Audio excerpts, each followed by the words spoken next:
Please remember to like, comment, subscribe, and share. In the description of this video, you can find my compiled link. Through there, you can find ways to support the channel, my other social media, and more. I hope you enjoyed this video, and thank you for watching. How's it going, everybody? CJ here, back with another video. We're doing a first thoughts today. This first thoughts is on Magus Lucea Kane, one of the new commanders from the Warhammer 40k precons. The precon this card is in is really cool. There's a lot of sweet stuff in this deck. Very excited about these cards. And this commander looks like a lot of fun. It's a great Temur X spells deck. Love that. Unfortunately, you can't run Villainous Wealth in it, but there's a lot of other really cool cards and really cool synergies that you can include. And the categories we're going to be talking about today are, of course, X spells. We've got a lot of X spells and a couple of subcategories in there. Some X abilities, because Magus Lucea Kane cares about activated abilities with X in the cost. Ways to untap Magus Lucea Kane, because Magus Lucea Kane's tap ability, where it produces mana and then your next X spell is copied, doesn't copy once per turn. So if you can tap Magus Lucea Kane over and over and over again, you can make a ton of copies of a spell. That seems awesome. And also a lot of these untappers just untap permanents, so they also ramp, so it works really well and very synergistic with the deck. And lastly, we have a bunch of one-off cards. So let's just hop right into this. Starting with the X spells, we've got a couple of subcategories.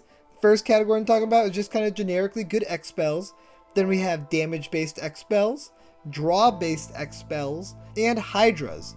This seems like a great commander for a Hydra deck. So I'm going to talk about a little bit about Hydra tribal stuff, because that seems like it could be really fun. So let's start with just some generically good X spells.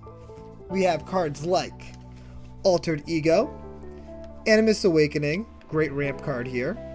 Astral Cornucopia, another solid ramp piece. You have the Finales, along with the Zeniths. All those seem really sweet in the deck. Primal Might is a very cool removal spell. Change of Plans, Court of Calling, Culmination of Studies, Mana Bloom seems like a very interesting card in this deck. Curse of Swine, which is a great removal card. Expansion Explosion, both damage and card draw. Fractal Harness seems really great. Also works well if you're going with the +1/+1 counter style creatures like Hydras. The Genesis Wave can put in a ton of work. Hangerback Walker seems cool. Cloth's Will is a very good removal spell. Reap the Past can just become a super big regrowth. Silk Guard is great to protect your board. Uncaged Menagerie, and Long Rest. All of those seem like great cards for this deck. Next up, we're going to be talking about damage-based spells. You have cards like Banefire, Blaze, Bonfire of the Damned, Burn from Within, Clan Defiance, Comet Storm, Crackle with Power. That can just outright win you the game if you do it big enough. Earthquake, Electro Dominance, Geared's Belligerence, Jaya's Immolating Inferno, and Light Up the Night. Now for some X spells that are card draw. You have cards like Brain Geyser, Commander's Insight, Diviner's Portent, Drown in Dreams, Even the Score, Gadwick, and Pull from Tomorrow.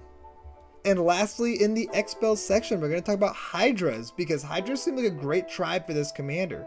Temur Hydras could be a lot of fun. I currently have a Naya Hydra deck with Meredith as the commander, and I'm really debating on switching it into Temur so I can switch commanders to this commander, because it seems really cool. Some of the Hydras that involve X in their mana cost include Apocalypse Hydra, Capricopian, Feral Hydra, Genesis Hydra, Hooded Hydra, Hungering Hydra, lots of cards just say Hydra, Hydroid Krasis, Lifeblood Hydra, Mistcutter Hydra, Neverwinter Hydra, Primordial Hydra, Protean Hydra, Savageborn Hydra, Shivan Devastator, Steelbane Hydra, Stump Squall Hydra, Vastwood Hydra, Voracious Hydra, and Ren's Run Hydra. I don't think I've ever had to say Hydra that many times in a row. Some of the cards that work well, though, if you do go Hydra Tribal, include Exponential Growth, Kerbis, and Tribal Unity. Those seem really cool. Along with cards like Kodama, because it gives all your Hydras trample. Herald of Secret Streams makes him unblockable. Roshin, just a good mana dork. Inspiring Call, Solidarity of Heroes, double your counters, seems great. Triumph of the Hordes is a fantastic win con, and it provides trample. The Ozolith, Mage Slayer, you're going to be playing huge Hydras, this way you can get direct damage in. Branching Evolution, Doubling Season, Primal Vigor, and Vorinclex to double all your counters, amazing. And because you're in blue, you have access to Simic Ascendancy, which is a fantastic alternate win con in a +1/+1 counter based deck. Now we're going to move on to cards that have an activated ability that involves X. Those include Candelabra and Magus of the Candelabra. Candelabra is exorbitantly expensive, but Magus is cheap and it works really well in this deck. Elite Arcanist, Helix Pinnacle, another very fun alternate win con. Nin the Pain Artist can draw you a ton of cards. Prototype Portal, Shigeki, Soul Foundry, the Mana Rig, Treasure Vault, Vivian's Arcbow. That one doesn't work too well if you do go Hydra Tribal, but it's a cool card if you don't. And War Tax. Now we're going to talk about ways to untap Magus Lucea Kane. There's a lot of cards in this section, and a lot of them will also count towards your ramp, so that works out pretty well. It's a little double whammy. Some of those cards include a Pedo Alchemist, Benefactor's Drop, Cerulean Wisps. Both of those draw you cards, so I figured I'd mention them. They seem worthwhile. Bait Stitcher, Freed from the Reel, Instill Energy, Jandora's Saddlebag, Kelpie Guide. There's two fantastic Kioras for this, along with Kiora's Follower. Mage Right Stone, Minamo, which is an awesome card because it just goes right into your mana base. Mind Over Matter, Niblis of the Breath, Patriarch's Seal, Pemin's Aura, Puppeteer and Puppet Strings, Ral, Refocus, Retreat to Coral Helm, just landfall, Rhymewind Taskmage if you go heavy in snow cards, Sereth, I like Sereth a lot, I think it's a fantastic card, Seeker of the Skybreak, Sword of the Perins, Thousand Year Elixir, and Vizier of Tumbling Sands. A lot of those cards that I mentioned have a cost to untap, and it just so happens that Magus Lucea Kane taps to create mana. So with cards like Sword of the Parents, you can reduce the cost to untap your commander because your commander taps for 2 mana. Seems great. Also, if you can cast an X spell after you copy it a bunch of times by tapping and untapping your commander here, there's a lot of cards that can just win you the game, including a lot of the burn cards that I previously mentioned, or mill cards, and some of those mill cards include Fascination, Increasing Confusion, and Sands of Delirium. Now we're on to the one-off cards, starting with some Magecraft cards. Archmage Emeritus draws you a ton of cards, especially if you're copying your spells a lot. Same thing with Stormkiln Artist, instead of drawing cards though, it ramps you further by creating treasures. Cards like Unbound Flourishing can double your value for X, which is fantastic. Cryptic Trilobite will work really well in this deck, especially if you're heavy in the activated abilities. Elementalist Palette is a fantastic mana rock for this style of deck. Errant and Twinning Staff can let you get additional copies. Ragadraga seems pretty cool because your commander has a mana ability on it, so Ragadraga will actually work with your commander. There's additional ways to copy your spells, including cards like Bonus Round, Double Vision, Jingataxis, and Fork.